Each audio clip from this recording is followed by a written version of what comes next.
செய்தி மக்கள் தொடர்பு துறையின் சார்பில் மதுரை மாவட்டம் உசிலம்பட்டி அருகே புதிதாக கட்டி முடிக்கப்பட்டுள்ள தியாகிகள் நினைவு மண்டபத்தினை காணொலி காட்சி வாயிலாக முதலமைச்சர் மு.க.ஸ்டாலின் திறந்து வைத்தார்.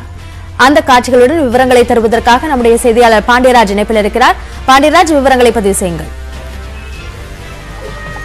சென்னை தலைமைச் கழகத்திலிருந்து முதலமைச்சர் மு.க.ஸ்டாலின் அவர்கள் செய்தி மக்கள் தொடர்பு துறையினுடைய சார்பில் மதுரை மாவட்டம் உசிலம்பட்டி அருகே இருக்கக்கூடிய பெருங்காமநல்லூரில் புதிதாக கட்டி முடிக்கப்பட்டுள்ள தியாகிகள் நினைவு மண்டபத்தினை காணொலி காட்சிகளாக தற்போது திறந்து வைத்திருக்கிறார்.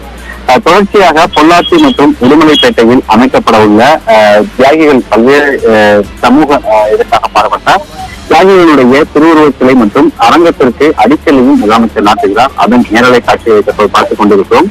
1920ஆம் ஆண்டு ஆங்கிலேயர்களால் சுட்டுக் கொல்லப்பட்ட சேர்ந்த 16 தியாகிகளை கௌரவிக்கின்ற வகையில் அந்நிகழ்வினுடைய 100ஆம் ஆண்டு நினைவை குறிக்கின்ற வகையில் ரூபாய் 1.47 கோடி ரூபாய் மதிப்பீட்டில் அமைக்கப்பட்டுள்ள பெருங்காமநல்லூர் தியாகிகள் நினைவு மண்டபத்தினை முதலமைச்சர் மு.க.ஸ்டாலின் அவர்கள் தற்போது திறந்து வைத்தார். தொடர்ச்சியாக பொள்ளாச்சி நீர்வளத்துறை தலைமை பொறியாளர் அலுவலக வளாகத்தில் வி.கே. பழனிசாமி கவுண்டர் மற்றும் பாரத ரத்னா சி. சுப்பிரமணியம் மற்றும் பொள்ளாச்சி மகாலிங்கம் ஆகியோருக்கு ரூபாய் 4.30 கோடி மதிப்பீட்டில் அமைக்கப்பட உள்ள அரங்கம் மற்றும் திருவுருவச் சிலைகளுக்கும் அதே போல சுதந்திர போராட்ட வீரர் கவி பாளையக்காரர் மலையாண்டி வெங்கிடிபதி எட்டப்பன் நாயக்கர் நினைவாக உடுமலைப்பேட்டை நகராட்சி அலுவலக வளாகத்தில் ரூபாய் 10 லட்சம் ரூபாய் மதிப்பீட்டில் அமைக்கப்பட உள்ள திருவுருவச் சிலைக்கும் அதே போல அன்னாரது நினைவாக உடுமலைப்பேட்டை வட்டம் மஜரா திருமூர்த்தி நகர் தளி 2 கிராமத்தில் ரூபாய் 2.50 கோடி மதிப்பீட்டில் அமைக்கப்பட உள்ள அரங்கத்திற்கும் தற்பொழுது முதலமைச்சர் மு.க.ஸ்டாலின் அவர்கள் காணொலி காட்சிகளாக அடிக்கல் நாட்டியிருக்கிறார். இந்த நிகழ்ச்சியை தலைமை செயலர் இறையன்பு மற்றும் செய்தி மக்கள் தொடர்பு துறையினுடைய அமைச்சர் சாமிநாதன் மற்றும் துறையினுடைய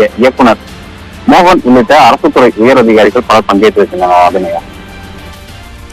விவரங்களை பதிவு செய்தமைக்கு நன்றி பாண்டியராஜ்.